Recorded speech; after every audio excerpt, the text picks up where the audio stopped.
Hello everyone, I am Crawlers and this is another episode of Ridiculous Loadout.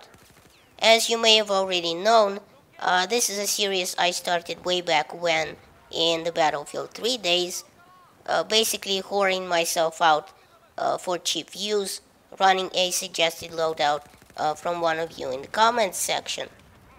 Uh, Mostly this is a not so tactical series where most of the loadouts are either bad or droll or just plain ugly looking.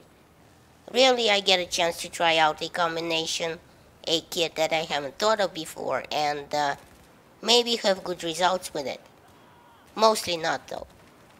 So today I take a suggestion from an L-man because he suggested I play the new Carrier Assault game mode of the new Naval Strike DLC.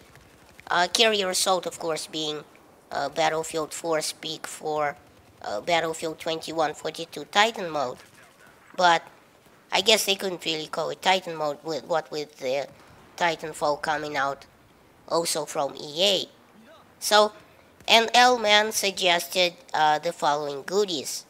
An AWS light machine gun with an ACOG scope on it, a bipod, a muzzle brake, and a laser sight, and an M9 as my sidearm. Now, while the AWS is an all-round awesome weapon in Battlefield 4 that nearly puts all the other MGs to shame, I did grab some C4 just to keep an eye on the situation because I think Carrier Assault just always seems to come down to a CQB match, for the MCOMs at the end. And I seem to have gotten quite a few C4 kills this round. Had a lot of fun with a capital PH. Now, another thing about Carrier Assault is that I kind of completely agree with Level Cap here.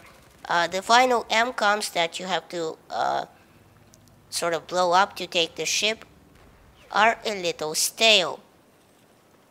Being that this is a new game mode for Battlefield 4, and I'm sure I speak for all of you, would like to see some sort of different electronic gizmos for us to take. I mean, an MCOM can't be responsible for the whole ship, even if it is just symbolic.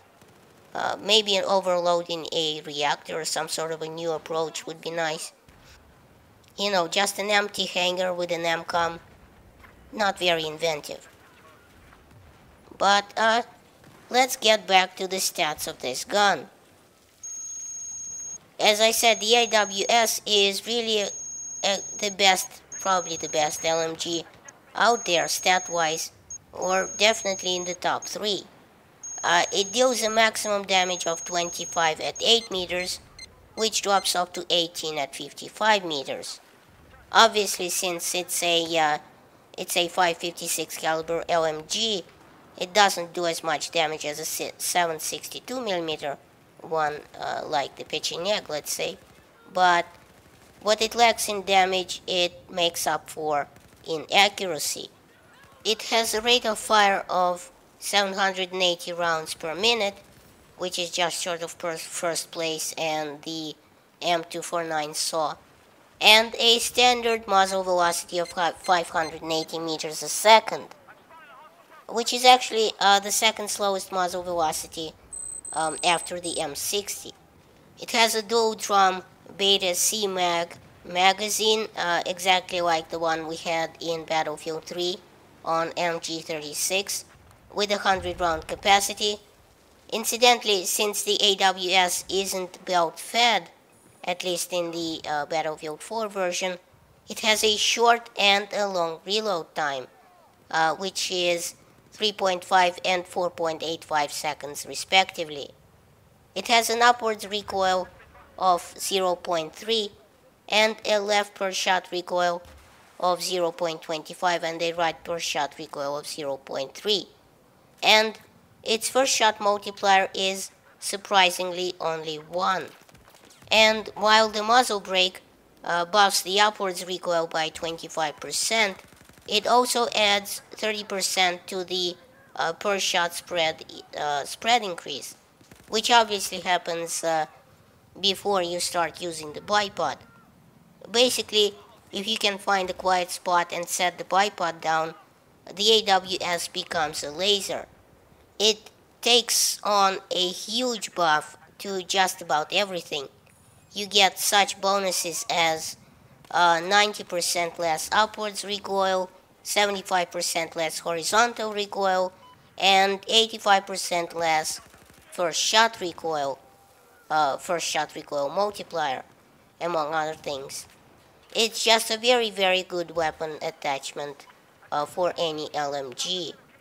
So I hope you enjoyed this episode of Ridiculous Loadout. Thanks for watching. Please rate and share this video as it helps my channel grow. Check out my other videos at the end of this one. And remember, in Soviet Russia, YouTube subscribes you.